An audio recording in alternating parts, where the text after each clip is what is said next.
The chains did not break. They simply fell. The weavers felt it before they saw it. Not a sound, a pressure change, the specific wrongness of air in a room where something that was contained has decided it is no longer contained. The runes on the walls still glowed, the chains still held. And yet every person in that institution, every mind that had spent decades studying, documenting, believing they understood what sat at the center of that chamber, felt the same thing at the same moment. Something had changed. The black aura did not creep. It erupted, slow and total, the way a tide is slow and total, filling the chamber from the inside out. The cold blue of the runes did not go dark. It was simply overwritten, replaced by something older than the language the runes were written in. Moria stood.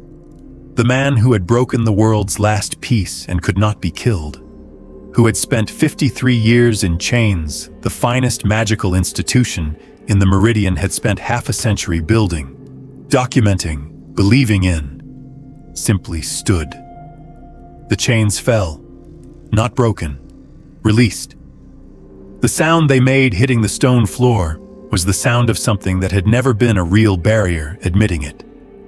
The Grand Weaver could not move, not by force, not by spell, by presence alone. The guards could not move. Nobody in Aethelgard could move. He walked past all of them.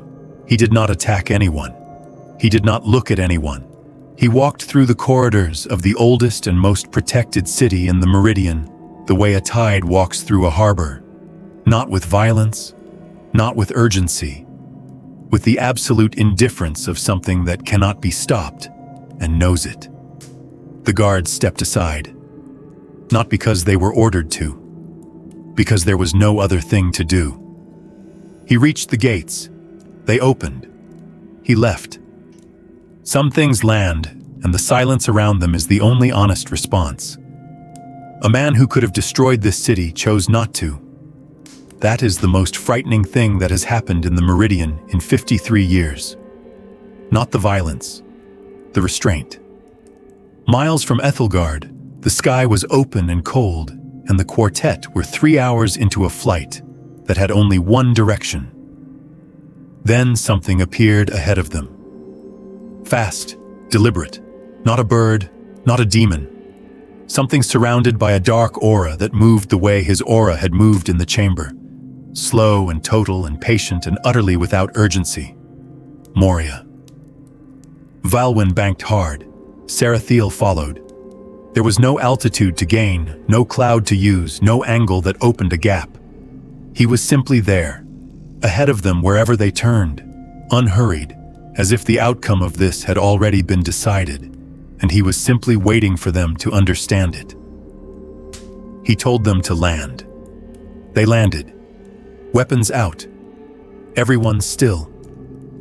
The aura surrounding him not violent, present. The weight of it in the air was physical. Breathing required more effort than it should have. Moria spoke. He told them the truth, not all of it. The part that mattered. He did not know. He had been complicit. He had done what was asked of him. But the outcome, the fracturing, the war that had not stopped, that was not what he had been told would happen. His mother.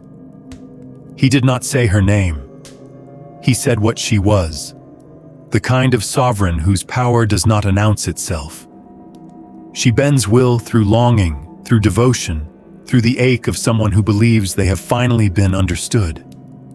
Men follow her to their destruction and feel grateful for the privilege. Even Velkaroth had not been immune to her. She had shaped him from birth for one purpose, to break the Armistice from within. He had been promised the powers of a sovereign in return. He had believed her. It was not a thought he had. It was the structure through which he thought everything else. The powers never came. They were never going to come. He had been the instrument, nothing more. He told them he could not understand why he would not die. He had tried. He said this without drama. The flat statement of a man reporting something that had confused him for decades, and that Lear had resolved in an afternoon. He looked at Lear. He said Lear was the first person in 53 years to find what the Weavers could not. He did not elaborate. He offered to help. Not as penance. Because she had built his entire life on a lie, and he intended to be present when it ended. The quartet did not rush. 4 people who had crossed an ocean, descended into the dark below Iron Cove, burned a sovereign from the inside out, and carried the only key that opens Aethelgard's gates. 4 people with every reason not to trust the man standing in front of them. They listened. They looked at him. The truth of what he was saying was visible in the way he said it, not pleading, not performing. The specific exhaustion of someone who has been carrying the wrong version of a story for too long and has finally put it down. They asked him to go back, to Aethelgard, to his cell, to wait. He agreed without hesitation. He walked back through the gates of Aethelgard with no hostility, not suppressed, withdrawn. The difference was visible. Before it had been contained by chains and runes and the collective effort of 30 of the finest minds in the Meridian. Now it was contained by him. The distinction was not subtle. The Grand Weaver was waiting at the gate. Moria said he was back, that he was turning himself in. He was walked to his chamber, the same walls, the same runes, the same stone floor with the chain marks on it. Nobody put the chains back. There was no point. Everyone in that room understood that now. The chains had never been what held him. He sat. He waited. The runes on the walls still glowed their cold, functional blue. The room was the same. He was not. Violwyn and Sarathiel climbed into cold, open sky. The pale spires receded. The barrier dome caught the light and held it behind them. Ahead, Sol Vara. In the sealed case Calister carried, 7 fragments of the Armistice of ash, each one threaded with the soul of the man now sitting voluntarily in a chamber they had just left.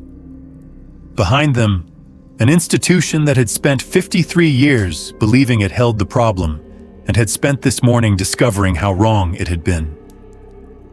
And somewhere out there, not yet moved, not yet revealed, not yet in motion, a sovereign who had spent generations building a plan through her son. She did not know yet that her son had just changed sides. They flew. The seal moved with them.